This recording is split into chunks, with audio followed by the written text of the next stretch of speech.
So you get accepted to MBA programs. Now what? Well, the first thing you want to do is probably take a little vacation. You've earned it. I remember being back home in Bolivia with my grandma, first time in a while, relaxing in what felt like a year after a grueling process. But then, it clicks, you realize I only got 5 months before I had to start school. And apart from moving, student loans, all the other logistics the school's gonna throw at you, it's not a lot of time. Here are 4 things you need to start thinking about now before you get to school. All of these which can happen in parallel.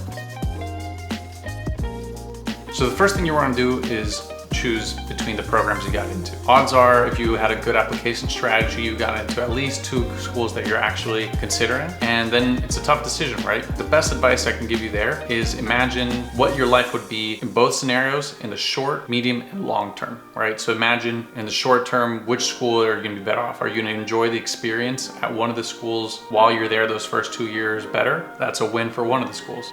What's in the medium term? Once you get your first job, the second job after college, which of the schools positioned you best there? Is one in a region that you don't really envision yourself living in the medium term? For me, one of the schools was offering a full ride. So in the medium term, it was actually a great deal because I would have had no debt in that right after school to 10 years out. That's a check for the second school. The last thing is the long-term vision, 10, 20 years from now. Which school do you want to say you want to? Or which school do you see yourself going to homecomings or being closer to, or having the most friends from that you can recall all the way back, right? In the short and long term, I really did want to go to my dream program, which is Wharton over here. So it was a clear-cut winner, 2-to-1 vote, and I went to Wharton. So the second thing you want to do is set your North Stars. So while the MBA application process should have been incredibly introspective and a time to be honest with yourself and really map out your short, medium, long-term, career goals and personal life and where you want to be, part of that story that you were writing was probably influenced by what you thought the admissions committee wanted to hear. But now that you're in, they gave you that admission letter, it's too late for them to change their minds. It's time to be honest with yourself. What do you really want to do? What do you really want to get out of the 2 years while you're at school? What are you trying to do in the long term, right? It's time to really get set on that. So honestly, everyone that does their MBA is a little lost. So part of the experience is to find what you want to do in those 2 years, but it helps to have a general direction for where you want your life to go. So here are the North Stars I wrote for myself before I went to Wharton. So number 1, people over everything. As you see, I have a couple bullets under each one of them. But it's this concept where we're going to be throwing so many things, grades, classes, careers, etc. But it all doesn't matter as long as you're making good professional and personal connections that will last you a lifetime. Second is like forge deep bonds. I know it's really easy to meet a ton of people at the program. You can go from party to party, but I really wanted to focus on small group events or creating connections with people that went beyond the casual, hey, what do you do for work? What do you want to be in the future? Third, I wrote hustle for equity, which is basically to not get caught up in the corporate traps or the herds that MBAs can sometimes be known for, of chasing that high paycheck right out of the gate, or chasing that one very prestigious job, but instead focusing on, what was actually going to give me equity? What was going to give me potential wealth down the future? Then we had productize yourself, which was trying to think of ways of, how can I make myself useful? How can I grow the value that I bring to people, to organizations, to companies, etc. And then, make myself scarce, make people want that from me. So another one's be your own hero. And so, while fully expecting to go and meet people that were incredibly impressive, professors, classmates, people visiting in that were leaders in the industry, I wanted to be one of those people that people looked up to and said, I want to do what he's doing, not just professionally, but personally. So, I can inspire others and surround myself by like-minded people. The last one is create the profit, which is a cheeky nod to CNBC's The Profit with Marcus Lemonis, where, he's essentially this business expert who goes into small businesses that are struggling and, fixes them up and, gives the owners this new opportunity to grow and create wealth for themselves and for himself as well. So, I wanted to prepare to own a portfolio of companies. What's the type of person that I need to be to own multiple small businesses, but also who do I need to become to lead? So essentially every decision that came through my way, I ran it through these North Stars, right? If there was 2 events that I got invited to, for example, I would put myself through these, like which one is doing a people over everything, or which one is preparing myself to create the profit, or which one's going to position myself to, have more equity down the line. And, it's not so black and white. Sometimes it's a mix. And sometimes, I was deciding today I'm going to do a people over everything. just, maximize my relationships. And other days it was like, okay, I can put a relationship back, because I want to work on this to, be the profit and chase both. But if something came through and it was a prestigious job or, a high paying job that didn't really fit the description of anything here, it was easy, very, very easy for me to say no to that and just move along and chase the right things. Third thing you want to do is career deselection. So one of the cool things about the MBA is that it opens you up to all the potential career fields that exist in business. You can do consulting, banking, big tech, private equity, startups, NGOs, search funds, nonprofits, etc. The options are limitless. And within each of those industries, you have also multiple options. You have dozens of companies within there that you can pick from. The problem is that recruiting starts pretty much right away.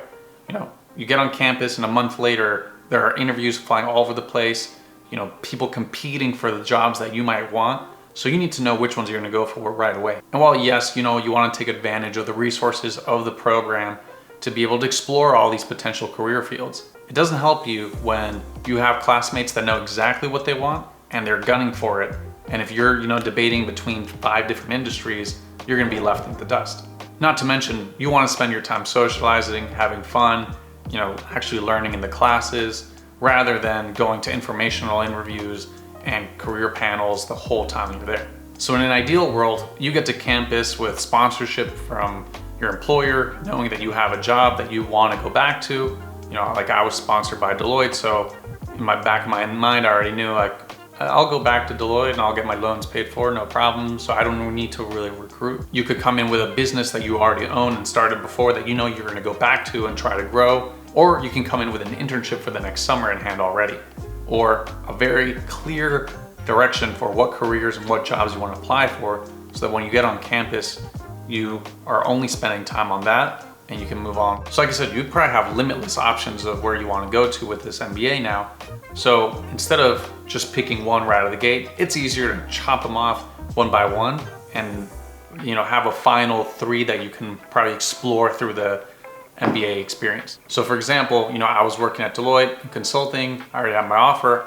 That removed consulting out of the way for me. I was not gonna, go look at McKinsey or BCG or Bain or do any of that because I already have a consulting experience, I had a job. Before you step foot on campus, you wanna knock off more like consulting off of your plate. So you do that, by setting up informational interviews, attending career panels, watching YouTube videos about the industry. I studied and met with dozens of people that worked in banking, and I realized, I think I'm gonna hate banking. I'm not even gonna interview for them, or I'm not gonna even try.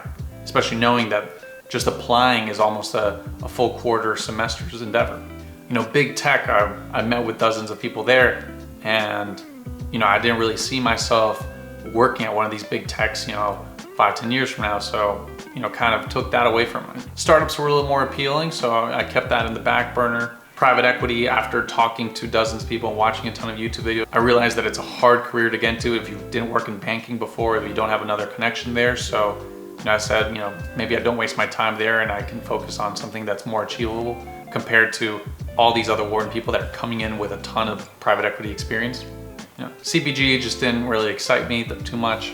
The nonprofit industry wasn't gonna pay my loans off. And I essentially crossed them all off, and I ultimately landed on just entrepreneurship. I knew I wanted to do something entrepreneurial, whether that was, very early startup, potentially looking at search funds that I didn't really know anything about, or starting something on my own, knowing that I had consulting to fall back on. So when I got on campus, if there was a PE event or a banking or consulting or big tech event, I just said no to all of them. I deleted those emails before I even had to read them.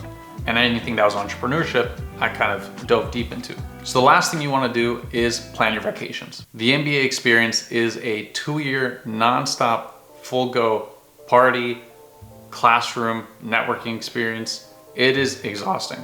And so before you get there, you want to take as much time to yourself as you can. I know people that work to the day before they started school, and I highly don't recommend that. I was planning to do a yoga teacher certificate in Costa Rica, which I thought was gonna be a fantastic experience with a small group, but ultimately with myself, just to learn a new skill and get in shape before going to school. But COVID happened, so instead I had a couple months to myself where I was kind of locked in at home. But ultimately it had a similar effect where I had a lot of time to myself, think about my North Stars, think about the careers I wanted to pursue, plan for what those 2 years were gonna be, try to eat healthy and just, get accustomed to being with myself for a little bit before knowing I was gonna be with people for nonstop for the next 2 years. And of course, that solo time before you hit school is gonna be interrupted with a class trip of some sort. Most of the schools have some sort of tradition for the new class that comes in before school, whether it's a trip to the Hamptons, Yacht Week, or some program internationally where it'll be the first time you get to meet a lot of your classmates. And I strongly suggest you go on these trips. Again, I was going into school in the middle of COVID, so all those trips got canceled. So instead, a small group of us went to upstate New York and got a little cabin where we all got to hang out for the first time. And it was an amazing bonding experience in the middle of this crazy pandemic. And, to this day is a very special group.